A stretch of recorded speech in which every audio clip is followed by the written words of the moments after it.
To millions of people, he was the perfect American father on My Three Sons. Fred McMurray's character, Steve Douglas, was a warm and wise presence in households all over the country. For 12 seasons, he was a symbol of stability and gentle wisdom. Audiences invited him into their living rooms, wanting to believe that the man on screen was the same man in real life. His pipe, his cardigan, his calm voice, it was all part of the ideal father figure, but for Tina Cole, the actress who played his daughter-in-law Katie, the man she worked with was a world away from the character he played. For decades, she kept her experiences quiet, helping maintain the nostalgic glow around one of TV's most beloved shows. But now, she's finally breaking her silence about what Fred McMurray was really like. She reveals a strict, distant professional whose strange and demanding work habits created a surprisingly cold atmosphere on the set of a show that was supposed to be all about family.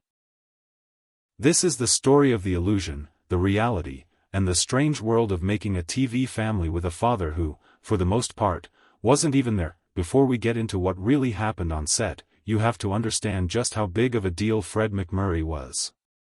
When My Three Sons premiered in 1960, it was designed specifically for him, a genuine movie star making the jump to TV. The story was simple, a widower raising his 3 boys. In an era full of perfect TV families, My Three Sons felt a little different, and that touch of realism made its warmth feel even more powerful. At the heart of it all was Steve Douglas. He wasn't some bumbling sitcom dad, he was competent, thoughtful, and deeply involved in his sons' lives. He was their moral compass. He gave advice with gentle authority and handled teenage drama with unshakable patience. He just seemed like a fundamentally decent person, and that was incredibly comforting to watch. His persona was so powerful that it became impossible to separate the actor from the character. This wasn't an accident. McMurray had already built a likable, all-American image in movies for years, especially for Disney with films like The Shaggy Dog. The public was ready to accept him as the perfect father. So when he stepped into the role of Steve Douglas, the lines between the man and the character completely blurred. In the eyes of the public, he was America's dad. The show was a monster hit, running for an incredible 12 seasons and 380 episodes, making it one of the longest-running sitcoms in TV history. Week after week, audiences saw a man who was the emotional core of his family. He was present, he was involved, and his love was the foundation of the Douglas household. It's this image, this portrait of a warm, engaged father, that makes the reality of his work life so jarring. Because the truth is, the man who played the ever-present father was, by his own design, almost never there. In 1967, the Douglas family was growing. Robbie, the second son, was getting married to his girlfriend, Katie Miller. The role of Katie went to a bright young actress named Tina Cole. Joining the cast of a show as big as My Three Sons was a huge deal. It wasn't just another acting job, it was like being adopted into America's most famous family. The cast had been together for years, and the actors playing the sons had literally grown up on that set. Cole was, understandably, nervous. Her biggest worry, of course, was meeting the star of the show, Fred McMurray. She knew his reputation and his warm on-screen personality, but meeting a Hollywood legend in person is a different story. In later interviews, Cole remembered that first meeting with a surprising amount of warmth. She said McMurray and his real-life wife, June Haver, were incredibly gracious and welcoming. In a business that can be pretty cold, that initial kindness meant a lot. Cole said Fred and June went out of their way to make her feel comfortable and ease her into the tight-knit cast. In a really touching gesture, especially for a man known for being famously frugal, McMurray and his wife sent a huge bouquet of flowers to her on her first day. It was a small act, but it seemed to say a lot about him. It suggested a man who was thoughtful and genuinely wanted a positive work environment. Cole remembered him as a gentle, very sincere man. This first impression is key to understanding Fred McMurray. He wasn't a cold or mean person. His welcome was real. But as Tina Cole would quickly find out, that warmth was just one piece of a much more complicated puzzle. The personal kindness he showed existed completely separately from the rigid, business-like way he approached his job. The warm welcome was a handshake at the door, but once she stepped inside, she found the house operated by a set of strange and isolating rules, all designed by the man at the center of it all. The father figure who had been so kind would soon become a distant phantom in her daily work life. To understand the weird, disconnected feeling on the My Three Sons set, you have to understand the strange deal Fred McMurray negotiated for himself. As a seasoned film actor, he was worried about the non-stop schedule of a TV series. A very smart and famously careful businessman, McMurray wasn't about to get trapped in that kind of grind. So, he and his producer came up with a unique production schedule that became known in the industry as the McMurray method. Here's how it worked: instead of filming every week, McMurray worked for just 65 non-consecutive days a year. All of his scenes for the entire season were filmed in one block. He'd come to the studio for about a month, go from set to set, change his shirt, and film all his parts for 30-plus episodes completely out of order. Then, he'd be done. For the rest of the year, while everyone else was still working, Fred McMurray was off making movies for Disney, playing golf, or relaxing at his ranch. The effect this had on everyone else was huge and, frankly, surreal. As Tina Cole and others have described it, they spent most of their time acting opposite a ghost. They'd be on set, saying their lines to a script supervisor who was reading McMurray's part in a flat, monotone voice. Sometimes, they were just reacting to an empty space or a piece of tape on a ladder to mark his eye line.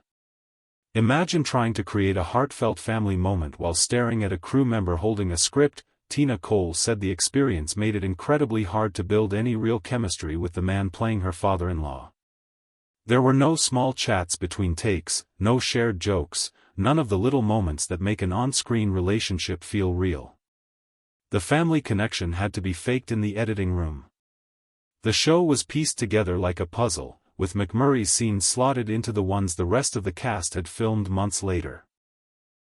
This system created a logistical nightmare. The crew had to have scripts finished way in advance. The actors had to get their hair cut once a week just to make sure they looked exactly the same in scenes that were shot months apart. A sudden growth spurt from one of the kids could throw everything off. Guest stars sometimes had to be brought back 9 months later just to finish one episode. It's said that William Frawley, who played Bub, hated the process because he was so used to filming I Love Lucy in order. It created an environment that was just distant. It wasn't mean-spirited, it was just business. McMurray was one of the highest-paid actors on TV, and his contract put his time above everything else. He treated acting like a 9-to-5 job. He came in, did his work like a total pro, and went home.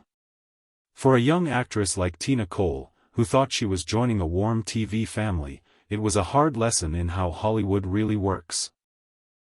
The family she saw on TV was an illusion, and the man at its center was only a loving father for 65 days a year. It was a truly unique way to make a television show.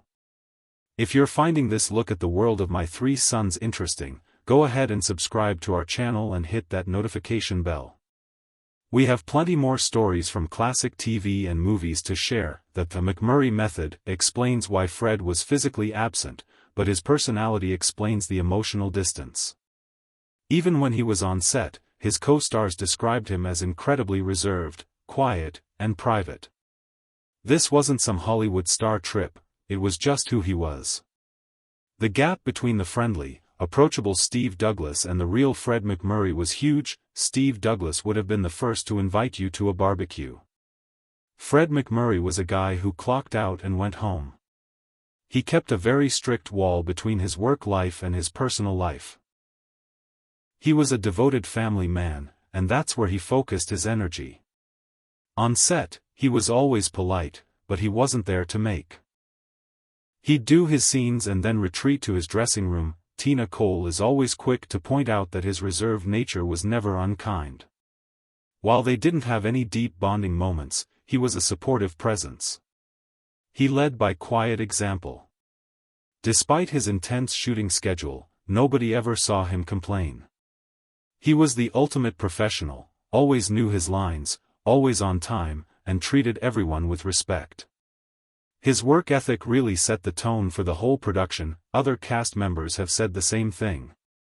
Stanley Livingston, who played Chip, said that even though they looked like a real family on screen, there wasn't much of a personal connection off-screen, especially with Fred. But he also remembered that at the very end of the series, McMurray showed a rare crack in that reserved exterior, getting genuinely emotional when he realized he wouldn't be seeing the boys he'd watched grow up anymore. Tina Cole also shared a sweet story that showed his private, fatherly side.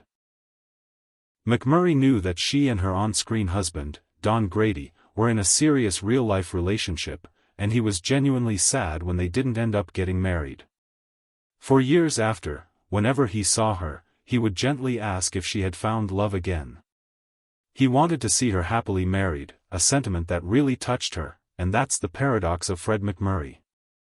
He was a man who kept everyone at a distance, but he still cared. He was a product of the old studio system, where actors were expected to be professionals, not your best friends. He was famous for being frugal, yet he could be surprisingly generous, like with the flowers he sent Tina Cole. He was a well-liked man who simply preferred to keep his life private. The quiet on the set wasn't hostile, it was just the sound of a man doing his job and saving his true self for the life he lived after the cameras stopped rolling. So, what do we make of all this? On one hand, you have Steve Douglas, an icon of American fatherhood. On the other, you have the man Tina Cole knew, a remote, private, and businesslike professional. Does knowing the truth tarnish the legacy of my three sons? Actually, it does the opposite. Understanding what went on behind the scenes makes McMurray's achievement even more impressive. It shows that his performance wasn't just him being himself, it was a masterful piece of acting. He wasn't just playing a role, he was building a character from scratch that was, in many ways, the complete opposite of his real personality. The warmth and easygoing charm of Steve Douglas were a testament to his incredible skill. He could turn it on the second the cameras started rolling, and his performance was so convincing it defined a generation's idea of fatherhood. That the McMurray method, as strange as it was for his co-stars, wasn't about being lazy. It was the smart move of a Hollywood veteran who knew his own value and, more importantly, valued his own life. Outside of work. He came to television on his own terms, making sure the job didn't consume him. In a way, he was ahead of his time, an early example of an actor successfully negotiating for work-life balance in an industry that usually demands everything from its stars, and even though he kept his distance, he always had the respect of his colleagues. The very people who had to act opposite a piece of tape still speak of him with admiration. Tina Cole, while honest about how isolating the set could be, always balances it with stories of his kindness and professionalism. The entire cast knew he was the anchor of the show, and his steady presence was the foundation it was built on. In the end, Tina Cole breaking her silence doesn't ruin an illusion, it just completes the picture. It's a reminder that the people we see on screen are complex human beings. Fred McMurray wasn't Steve Douglas, but his ability to make us all believe he was is the true measure of his talent. He played the part of America's dad from 9 to 5 and did it so perfectly that the performance has lasted a lifetime. He was also a private man, a shrewd businessman, and a respected colleague. The story Tina Cole tells isn't one of disappointment, but of nuance, a more truthful and ultimately more fascinating look at the man who was, and still is, America's dad. What do you think? Does knowing the story behind the McMurray method change how you see the show or Fred McMurray himself? Let us know your thoughts in the comments below. Thanks for watching.